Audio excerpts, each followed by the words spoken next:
Bayanlar baylar, bu sefer karşımızda yeni Oppo Reno 14F 5G ve bu sefer ışıltılı yeşil kutusundan çıkıyor olacak. Hadi bakalım. Kutuyu açtığımızda Make Your Moment marka sloganıyla karşımıza çıkıyor. Bu kutu içerisinde yeşilinde ve opal mavisinde fark etmeksizin saydam bir kılıfla bizlerle birlikte buluşuyor kendisi. Sağlam bir kılıf.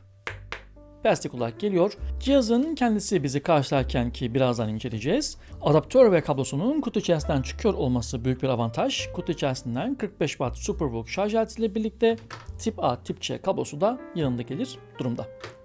Ve karşımızda parlak tasarımıyla Reno 14F 5G ışıltılı yeşil modeli. Üstüne baktığımızda ışıltı kelimesinin zaten kamera tasarımından aldığını görür durumdayız.